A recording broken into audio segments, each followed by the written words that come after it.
Nabi sebut demi umurmu wahai Muhammad, demi usia kamu wahai Muhammad, innahum lafi sakratihim ya'mahun. Sesungguhnya mereka tu membetul-betul belaka, memabukkan mereka dalam bermaksiat kepada Allah Subhanahu wa taala. Poinnya, Allah Subhanahu wa taala bersumpah atas nama Nabi Muhammad sallallahu alaihi wasallam yang mana tidak digunakan kepada nabi-nabi lain.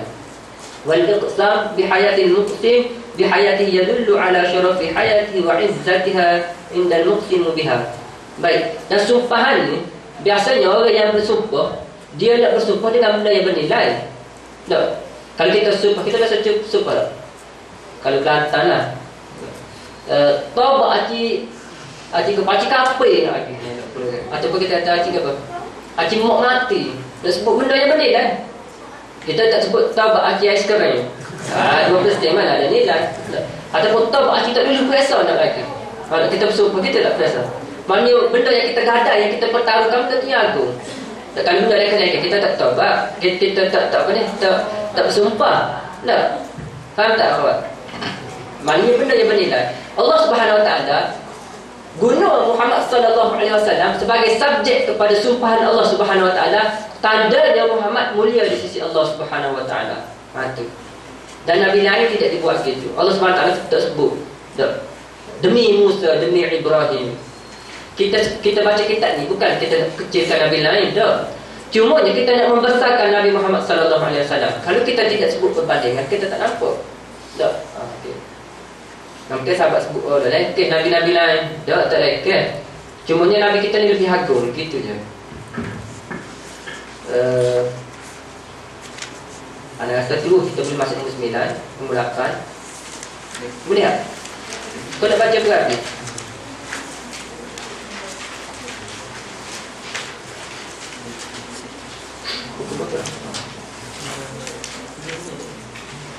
Okay, yang next kita berhenti untuk nombor 7 ni. Boleh tak? Okay, memang dapat insyaAllah kita akan sambung baca kelebihan Nabi Muhammad sallallahu alaihi wasallam bermula di nombor 8 insyaAllah. Allah Subhanahu wa ta'ala alam. Ada yang tak jelas ke sebelum kita buka kitab Ayyuhal Walad?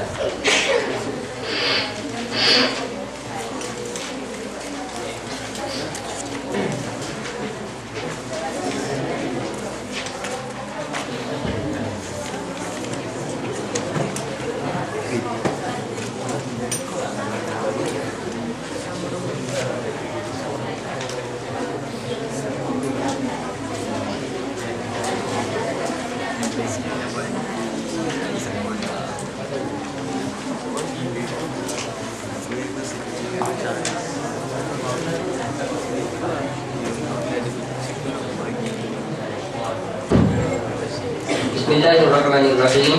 Qala musannif rahimahullahu ta'ala fi ulumid darain.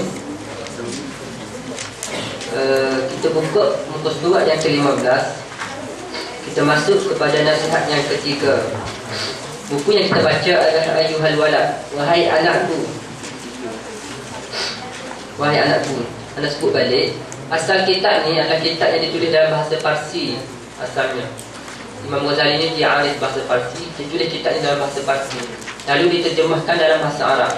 Dan kitab ni ke seluruh dunia ni tersebar pada hari dalam berbagai bahasa diterjemah kitab ni. Dan asal penulisan kitab ni adalah disebabkan oleh seorang daripada anak muridnya yang mana sangat banyak berkhidmat kepada Imam Ghazali. Anak murid dia biasa dengan dia lah, maknanya untuk biasa mengaji sekali dengan dia. Pada suatu hari anak murid dia ni dia tulis surat. Dia tulis surat supaya Imam Ghazali menulis satu wasiat ataupun risalah secara khusus untuk dia seorang sahaja. Bukan buku sebagaimana dia tulis sebelum daripada ni. Biasanya Imam Ghazali dia tulis buku untuk penggunaan umum, untuk orang yang ngaji ramai-ramai. Tapi ada satu hari ni dia minta Imam Ghazali tulis surat secara khusus untuk dia sahaja. Lalu Imam Ghazali pun tulislah surat tersebut.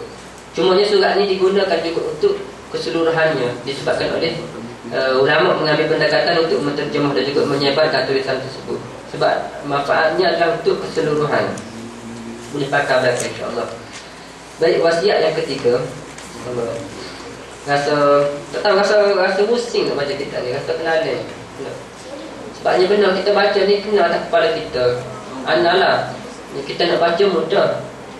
Anak ni jom baca, ya sahabat boleh baca sendiri. Tapi bagaimana kita dengar nasihat yang kedua ke yang ketiga? Maknanya nak sebut nasihat ni mudah, tapi nak terima nasihat tu payah. So, kita rasa berat je. Allah, tak okey ke ni tak dibuat, takkanlah benda ni tak dibuat. Yang jadi begitu persoalan. Tapi itulah sebenarnya nasihat disebut oleh Imam Ghazali. Dan dia adalah dasar dia sebut. Maknanya berpadukan kepada Quran dan Sunnah. Jadi kita baca ni dengan matlamat untuk kita hisap diri kita, kita muhasabah diri kita. Bukan kita nak menunjuk bisa ataupun bukan bukan sekadar pengajian semata-mata. Mudah-mudahan pembacaan ini boleh jadi suatu modul muhasabah kita, insyaAllah. Ulama sebut kita ni kena muhasabah setiap hari. Sebelum tidur dia kena muhasabah. Umar Al-Khattab, dia ada rotel. Sebelum tidur dia rotel kaki dia. Tak tahu lagi kan apa kesilapan. Rotel dulu. Rotel kaki dia. Lepas tu muhasabah. Buat semua muhasabah. Setiap malam sebelum tidur muhasabah. Allah, bermula daripada aku selip mata pagi tadi, 1 tengah hari, masuk zuhur, masuk waktu asar, 1 kalau kita hisap diri kita. Kesilapan, kecurangan yang kita lakukan terhadap Allah Subhanahu Wa Taala. Tapi kita tak buat. Anak-anak mungkin atau buat. Mudah-mudahan dengan kita baca kitab ni, minggu sekali tak boleh kita muhasabah. Kita nak bersihkan diri kita ni dan juga hati kita, insya-Allah. Nasihat yang ketiga, ilmu itu tidak bermanfaat kecuali bila sudah diamalkan. Ilmu tak ada manfaat kecuali bila sudah diamalkan. Wahai anakku yang tercinta, janganlah engkau jadi orang yang muflih pada amalannya, dan janganlah engkau jadikan dirimu itu kosong daripada perkara yang berfaedah. 2. Yang ketiga, dan yakinlah bahawasanya semata-mata ilmu itu belum dapat menjamin keselamatanmu di hari akhirat kelak. Ada tiga nasihat. Dia kata, jangan kita ni jadi orang yang muflih pada amalannya. Buat amalan banyak dah, tapi muflih ada. Kita dari kalangan manusia, hari ganjaran besok diganjarkan oleh Allah Subhanahu Wa Taala di padang mahsyar besok. Kita turun ke padang mahsyar ni dengan keadaan banyaknya amalan kita buat. Rupa-rupanya apabila Allah Subhanahu Wa Taala bentangkan amalan kita, hak ni kosong, haji kita buat kosong, sedekah kita buat kosong, pengajian kita diikut kosong kenapa? Sebab ada syarat dia. Kenapa jadi kosong? Ada sebabnya kenapa jadi kosong. Dan janganlah engkau jadikan dirimu itu kosong daripada perkara yang berfaedah pula. Dan yang ketiga, dan yakinlah bahawasanya semata-mata ilmu itu belum dapat menjamin keselamatanmu di hari akhirat kelak. Walaupun kita mengaji banyak, bukan jaminan untuk kita mendapat keselamatan pada hari huru-hara hari akhirat kelak.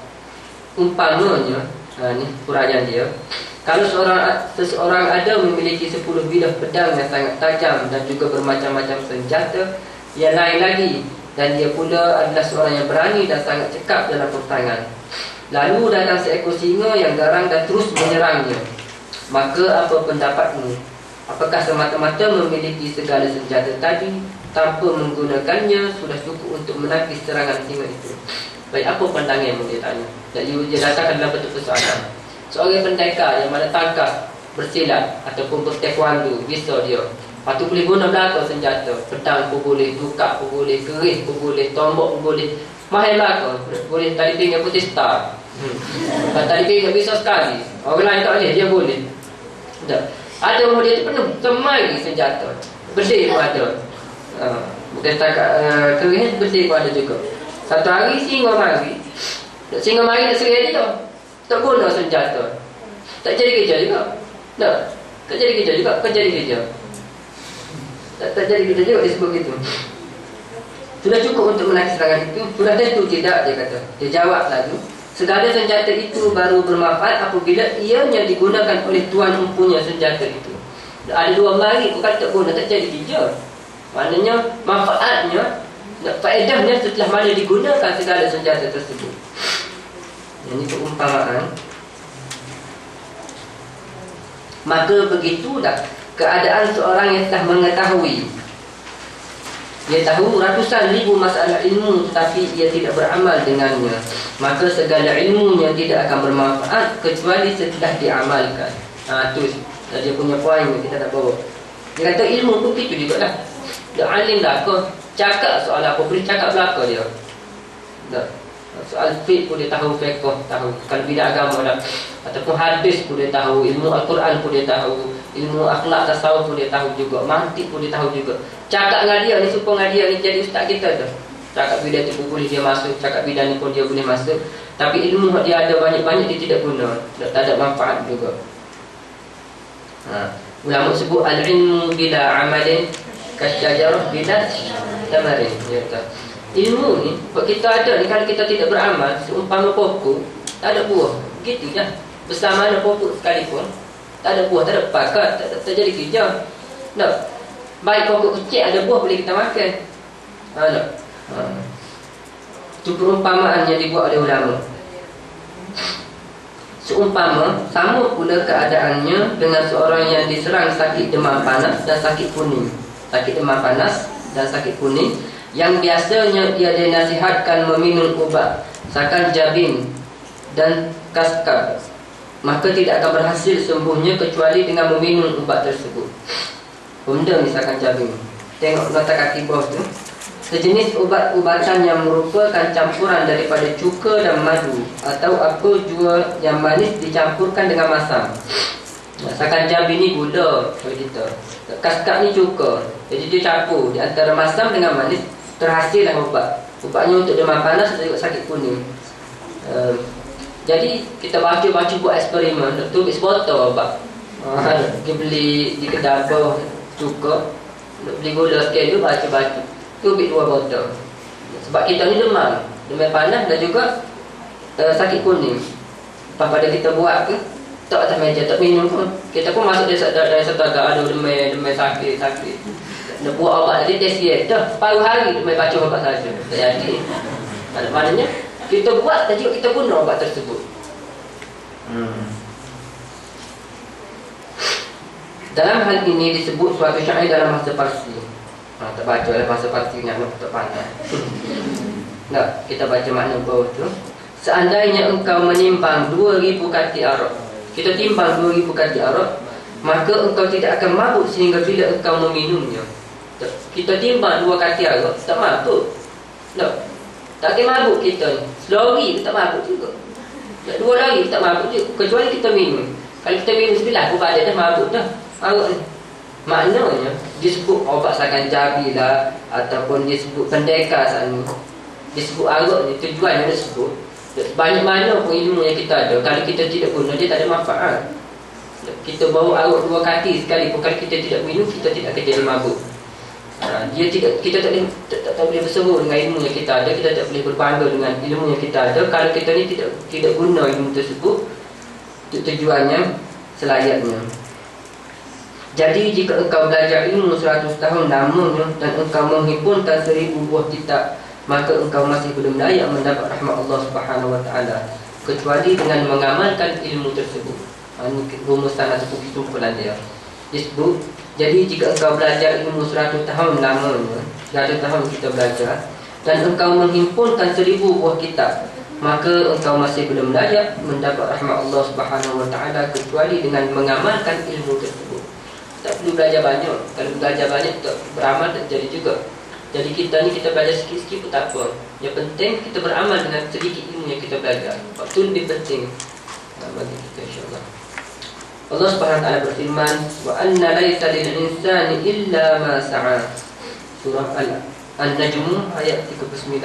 Dan sesungguhnya manusia itu tidak akan mendapat sesuatu kecuali apa yang diusahakannya. Kita nak dapat, syaratnya apa yang kita usaha. Kalau kita tak usaha, tak dapat. Dia ada kaitan di antara benda yang kita nak dapat dengan usaha yang kita buat. Dan firman lain pula Allah Subhanahu Wa Taala sebut, "Faman kana yarju liqa'a rabbih falyamal 'amalan shalihan."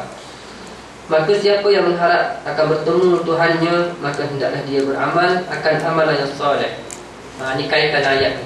Ini dalam bahasa Arab dipanggil ayat syartiyah, menjadi syarat bagi mereka yang nak bertemu dengan Allah Subhanahu Wa Taala. Syaratnya falyamal 'amalan shalihan. Syaratnya dia kena beramal dengan amalan yang soleh. Kalau hanya nak bertemu sahaja tapi tak beramal, dia jadi angan-angan kosong sahaja. Jadi impian sahaja. hari akhirat kelak kita tak bertemu dengan Allah Subhanahu Wa Taala. Jadi ulama sebut rahmat yang paling besar, nikmat yang paling besar masuk